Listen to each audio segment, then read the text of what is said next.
Hello, everybody. Welcome to the Jazz Guitar Hour at UIS. I'm Jose Gobor. I am here every Wednesday, uh, talking about jazz, talking about guitar, whatever you want to know about in the field, and whatever I have been working on. Um, so, a few weeks back, I talked about rhythm changes, didn't I? One thing that popped in my mind that I didn't talk too much about the bridge. So that's something to keep in mind to talk about today.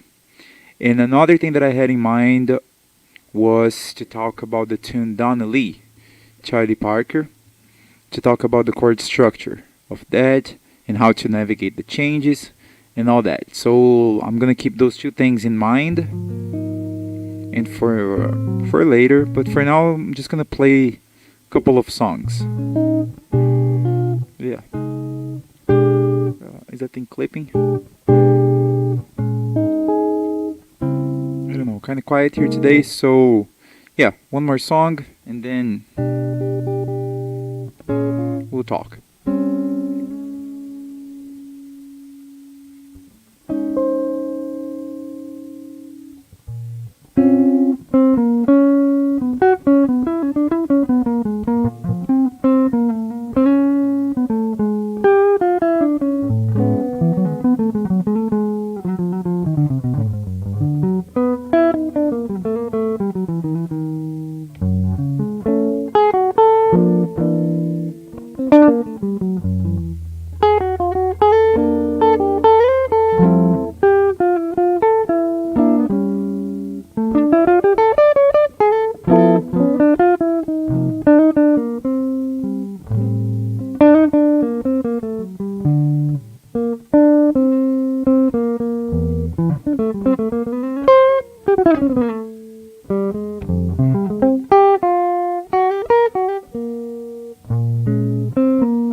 All right, that was Benny Golson's composition called "Along Came Betty." Speaking of navigating changes, that's a very good one. Long form, easy to get lost, um, easy to get repetitive as well. If it has a similar, I talked before a little bit about. It doesn't really matter what I talked before, but about the changes of Stable Mates, also Benny Golson, and John Coltrane's Moment's Notice, which has this thing like of two fives. That's Moment's Notice. Two fives, a half step apart. In this case, E minor to A7, F minor, B flat 7. And how on Stable Mates it is E minor, A7, E flat minor, A flat 7. Uh, yeah, one thing that happens on this type of progressions is that, especially if you're reading, or I guess in any case, um, it's easy to just play, and then the on Along Came Betty goes half step up. You know, to kind of play the same thing a half step up. So, which is a valid thing. It's cool, whatever you want to play. I think it's also important though to be able to play like a single line that goes through those changes. For example, let's see. You know, I basically just play the scale, but to not to be stuck on like here's a chord, we play something, and then here's another chord, and play something else. You know, um, Be a good idea to try to play a construct a solo in a way that the ideas just keep flowing, you know. And yeah, I have in mind that I said I would talk about rhythm changes and Donna Lee, and I will, but I'll play something else before.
That was Blues for Alice, Charlie Parker.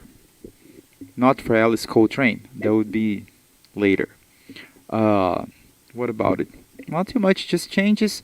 Bebop era. That's and it's a blues, kind of disguised blues form.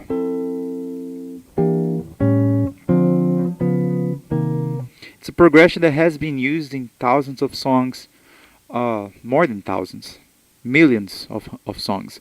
Um, it's the same progression as Georgia on My Mind, you know. Georgia, Georgia, doo-dee-doo-doo-doo. The beginning, you know.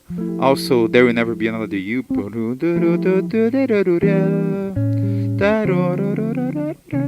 Exactly the same thing. What else? There are lots of tunes that use that concept, and in terms of on also confirmation, also Charlie Parker. Very similar. So what's happening here on Blues for Alice? Even though it's a blues, and in this case it is a 12 bar form, the first chord is major 7. That might be a little, if you're used to the blues, used to Albert King, B.B. King, and Stevie Ray Vaughan, that's not necessarily their go-to chord. Major 7, 9 here, but that's what Charlie Parker wanted to do, so he did it. And just like a regular blues, though, like it starts on the 1, right, and then it goes. I'm gonna just not play anything, but it lands on the 4. So what does he do? The 1, 2, 5 to the relative minor, 5, 2. Just a bunch of 2 5s before you get to the 2, to the 4. That's what it is. 1, and then goes to the 4, and then a couple of those. And I just said that it's interesting that it's not cool to just play the same thing when you have 2 5s half step away. And I did a bunch of that, so there you go. Maybe I was doing that on purpose. I don't know, but so in the end of the day, you do whatever you want. That's the whole point. Okay, so what I was gonna talk about, the rhythm changes that and once again, on the first episode of this thing, I talked about rhythm changes in the first few episodes in blues, and I mentioned that we could talk about it forever, and we will. So, but just one thing on rhythm changes that I know that I didn't talk much about was the bridge. Basically, to make sure you know ahead of time the type of sound that you want for each dominant chord. Excuse me. So the bridge in the B flat rhythm section, rhythm changes go to D7, right? So this D7 could be, maybe let's approach it like the first way that I would do, just like a 9, a D7 9. What can you play over that? Mostly D. Mixolydian, or more likely the Lydian dominant, which is the Mixolydian or Mixolydian sharp 5, sharp 4. The Mixolydian mode, but with a sharp 4. So that allows this type of chord here. A 7 with a sharp. So you can do, let's see if we do that for every single dominant chord on the bridge of a rhythm, of the B flat rhythm changes. So G7 sharp 11, C7 sharp 11, and F7 sharp 11. So that's a sound. I mean, and if you play the scales over that, if you just blow over that.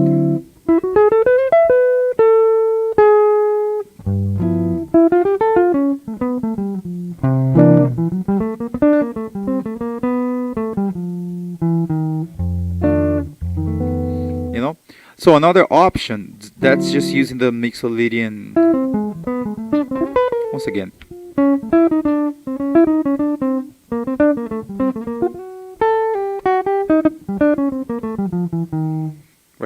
So kind of a happy sound, let's say. Compared to what I'm thinking to talk about next is the altered scale, which is not necessarily happy, but like the altered, it's more maybe more dissonant. Is it fair to say that this chord, yeah, a little like more heavily altered? So if you're thinking of the altered scale, then it's gonna sound like this: G altered.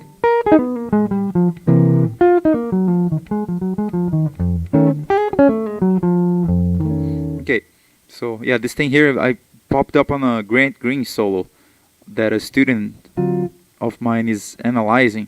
That's a fantastic solo on Green Dolphin Street, and he does. I mean, a lot of you can find this thing. You can find this thing in many, almost like Crimea River. Anywho, so those two are probably the most, at least for my brain right now. That's what I think of for the dominant chords on the bridge of rhythm. And of course you can change. You can play one Lydian dominant, and then the next one altered, and then Lydian dominant, and then altered. No problem with that. Or start altered, and then play Lydian dominant, altered, Lydian dominant. You know, mix and match. Even sus. Then you would have to go to the Mixolydian mode if you're playing a sus chord. I mean, in the end of the day, you can do whatever you want, but Mixolydian over sus definitely resolves the situation.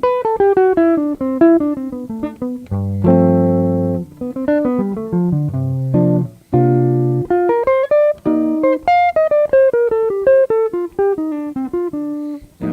After playing a sus, I feel like adding the third, you know. Sus, dominant. Sus, dominant.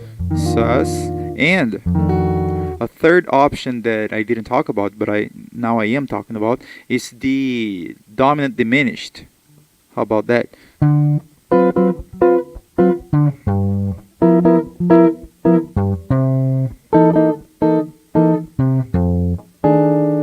You know? So you're thinking of diminished scale for each one of these people. Funnily enough, I didn't think about that, but funnily enough, you're actually approaching all the possible diminished scales. Because here, over D, you're playing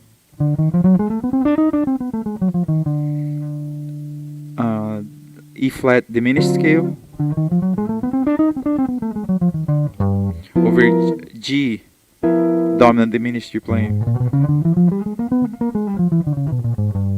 And then over C, dominant diminished, you're playing. And over F, dominant diminished, this guy here. Yeah. Let me think. Yeah, you can move them in half steps. So if you see the shape that I'm playing here, in this case, if I'm playing this shape here, I'm adding the sharp 9 and the 13th to the D chord. D7, sharp 9, 13. And then if you move that half step down for the G, you're playing the 13th and sharp 9, exactly the same thing. And then for C, the same thing. It just alters the order. 9 and 13, or 13, 9 and sharp 9 and 13, or 13 and sharp 9. So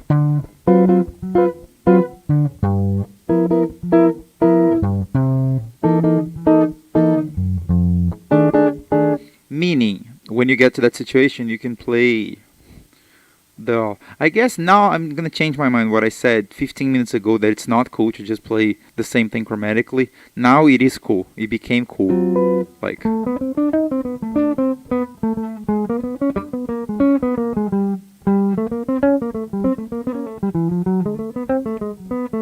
yeah, it is cool.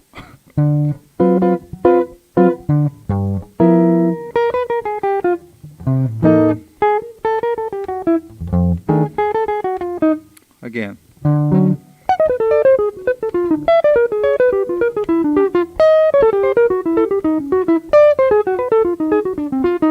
Yeah, diminished licks.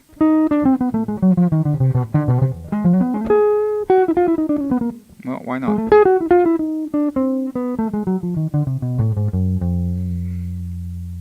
Okay. I'm gonna play another song. I've been talking for a while. This feels like jazz therapy. Hope you're enjoying. Hope you watch it later. If you're not watching it live is cooler, but everything is good. Thanks for joining. If everybody that's joining right now, and make sure to bring to have questions if you want to know about anything specific. All right, let's see what happens. A ballad that I learned this week. Again, I had learned it before and forgot it, then I learned it again. It's called "For All We Know."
Okay, so that was For All We Know, and I played it in three different keys. In case you're paying really close attention, where did I start? I started in C, and then changed to E flat, and then changed to F. Why? Uh, because I think it's a good exercise to be able to play songs in different keys. But also the way I learned the songs. This one, like this, and that's a vocal song. For all we know, we may never meet again. Very, very happy song. For all we know. So, and I learned from different singers. So Johnny Hartman sings it, Nat King Cole maybe sings it, bunch of people. And they all have like singers usually different, whatever fits their voice better, which makes perfect sense. So I think it's a great exercise, especially with ballads, to just learn, like find as many different versions from people that I like, especially. And yeah, so I learned it. And then I don't know who sings in C, maybe even Nat King Cole. But and then E flat. A lot of I think instrumentalists like playing it in A flat, and Brad Meldo plays it in A flat. So and then I finally played in F because of John Scofield.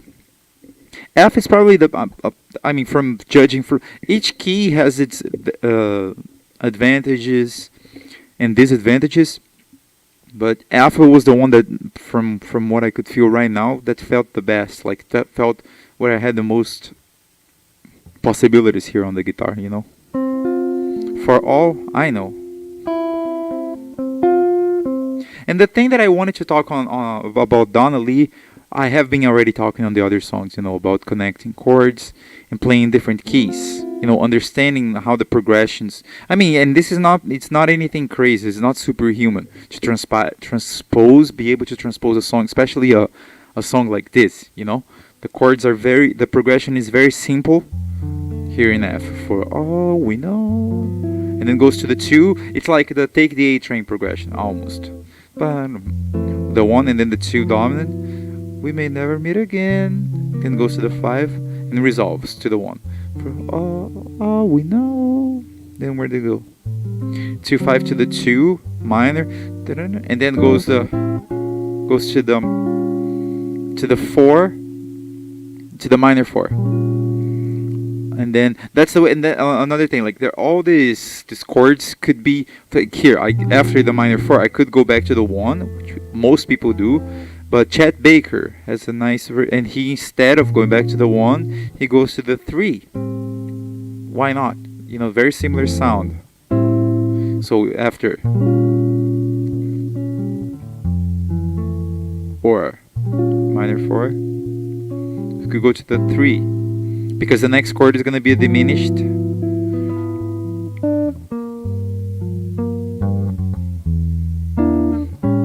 So this type of progressions, everything's very predictable, like it's nothing completely bananas, except if I mess it up now. So, for all we know, we will transpose again. Then, for all we know. Same thing goes to the 4. Now it's a little bit different. And then the 2 becomes dominant. Is it right? Yeah. I think I messed it up a little bit. There you go.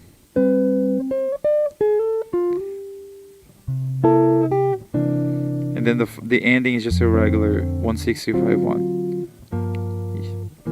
And every time you have a regular 1-6-2-5-1, you have thousands of different options. Instead of going to 1-6, you could go to the diminished half step up. Yeah. So Donnelly, let's play Donnelly, because I don't want to be a liar. Actually, and with Donnelly, it's gonna be the exact same concept, of like recognizing this these patterns. What's the progression on Donna Lee? One, very, very, almost the same thing, like 1 6 2, that lands on the 2, then 2 5 1, and then the 2 5 to the 4, then the 4 becomes minor, back to the 1, 5 to the 2, then 2 5 back to the. That's the first half. Now the second half starts exactly the same, however now prepares to go to the relative minor, F minor, and here we are, F minor, 2 5 1 to F minor, then A flat diminished, and then 1 6 2 5 1. So this type of progression we should be able to play in every key. I'm going to like transpose to C major now. 1 6, the 2 dominant, 2 5 1 to the 1.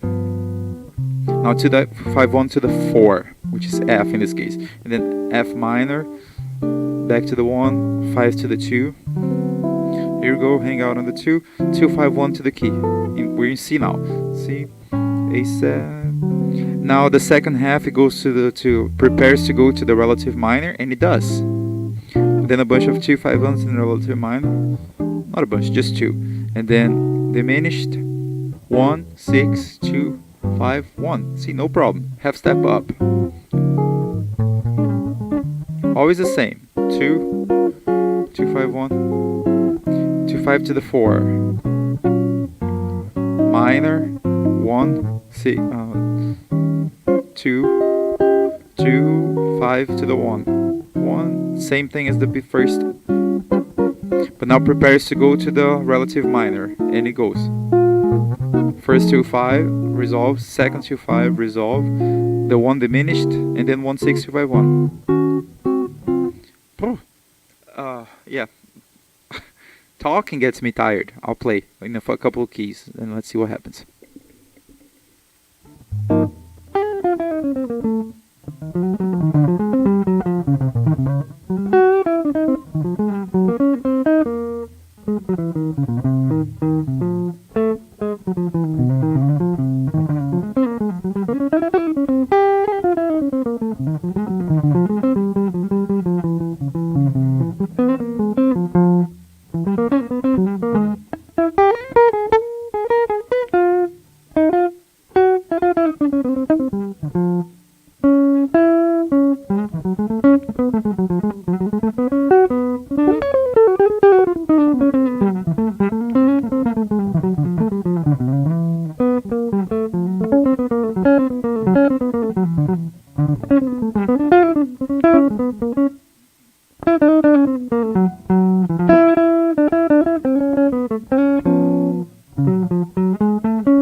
Alright, I ended. I was going every key.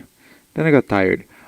Starting in A flat, there's the region, and I was going up a half step for each chorus. And I did A flat, I did A, I did B flat, B, C, D flat, and I stopped. The last one was D. But it keeps going, you know. Oh. And I was thinking here though, like some keys that we don't play, that are not probably we don't play as often, like the key of B. It may be weird, but it offers some advantages. Like, for example, see, you have a 2-5-1 here in the key of B. You can play your second chord, your 2. See, there's this crunchness of using the 9th of the chord right next to the open E, which is the minor third, which it's only here. You know, it's your only chance to play that voice in your entire life, thanks to the key of B. And another cool thing here, though, when it goes to the 4, it's an open E. And you can recycle that open E because it's a major 4 and then a minor 4. Right? And it was actually helpful for me when I was going over just playing the chords and tell you what the Roman numeral is. You know, telling like, oh, here's the 1, here's the 5 to the 2. That helped me keep my when I was just soloing, you know. Anywho, nothing too great. Like, it's just two first ending and second ending. Very standard progression, you know, that we shouldn't be scared of, you know. And one thing I wanted to say, about Donna Lee, especially, that's a song that I'll be very honest, and I'm just gonna say this because maybe that's the case with other people as well, and I bet it might be with people that started playing guitar because of rock and roll. The reason why I wanted to learn that song, I mean, the recording that made me want to learn it was by Jaco Pastorius. In case you're not familiar with, go check it out.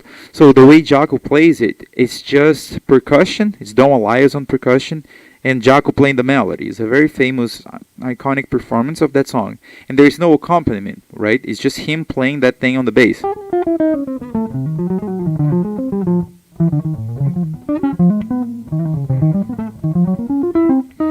And it's fast, right? It's a bebop tune. But I didn't know anything about bebop, and all I saw that guy I heard that guy playing. The point what I'm trying to get is I wanted to learn it because it was fast. You know, that was the main reason. And at first the harmony did not make any sense for me at all. I could not hear, because it's a very happy thing, right? If you think, especially if you think of the changes where the song actually came from. It's based on the changes of Indiana. It's a traditional song. I don't know who's the composer. I apologize, but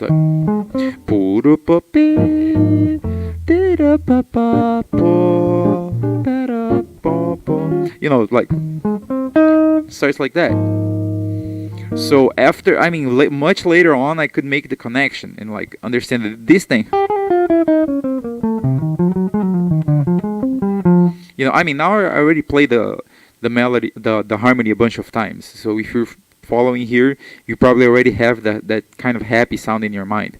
But if you just hear the melody, like, to my rock and roller brain, that did not make absolutely any sense. It was just like cool notes that moved fast. But yeah, but when after hearing the Charlie Parker and after accepting the Charlie Parker sound, which took me a while at first, I hated it. I was like, I didn't like the sound. Later on, I tried to pay more attention to actually what he was playing to get, and then I started to enjoy it a little bit more. Yeah, and then much later, nowadays, I even listen, even with the poor quality of sound, like I find it always amazing to hear anything that Charlie Parker plays. But anywho, all of that just to say that I learned that song without knowing anything about the harmony, and the harmony is extremely standard, you know, and very handy to transpose to playing in all keys. There's no reason why we should not play that in all keys, you know? Because it helps in other tunes. I mean, what did I play? I played the ballad earlier. Yeah, there's this type of standard progressions, you know, like, yeah, for all we know. I didn't realize, for all we know, we may never meet again. Yeah. Anywho, thanks for listening. I'll play one more and see where it goes. Cheers.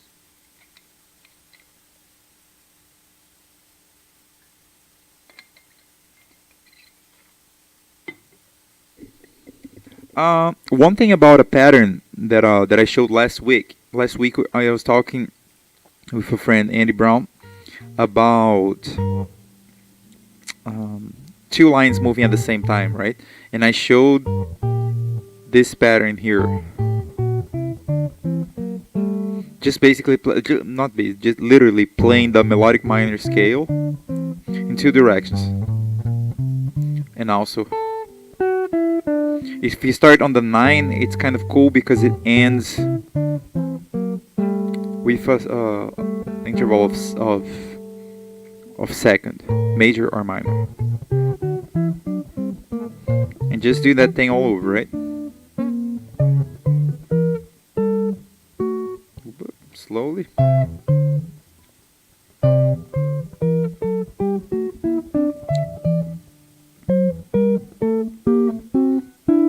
Yeah. And I mentioned that my initial idea was my ambitious plan without I knew better, like to try to develop this type of thing into playing bread metal type of sounds on the guitar, which have not happened yet. But I did another little step though, to do this pattern now. I mean, if you just keep playing different patterns using the idea, it's gonna develop, right? Hopefully. So now play this pattern here, but applying the same idea of going in two different directions. So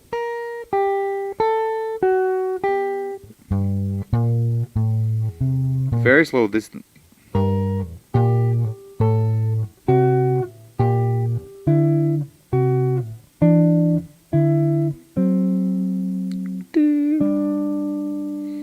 think that's right. And then all over.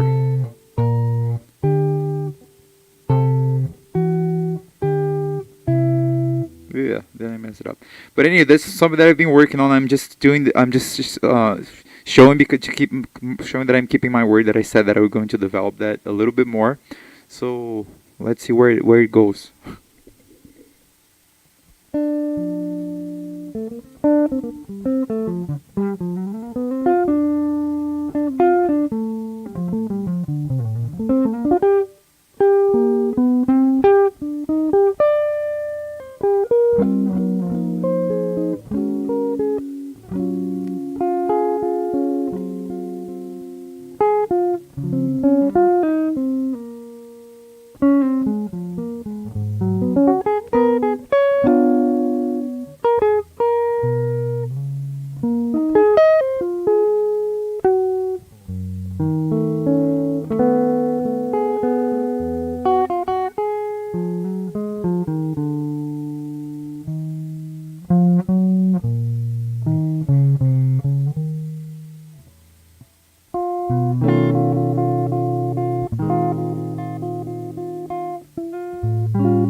Closing with Misty, Arrow Gardner, correct?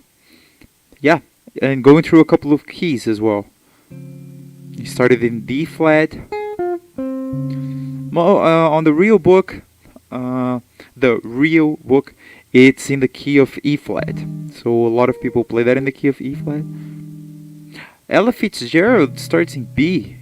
I could be wrong. I could always be wrong, but I think that's right. But I played in D flat first, one chorus in D flat, and then where did I go? I think I did a chorus in D as well. Open strings, open strings, open strings are everywhere. Remember, I just showed an example of playing in the key of B major and finding a couple of unique chords. But D major certainly has like more easily identifiable. A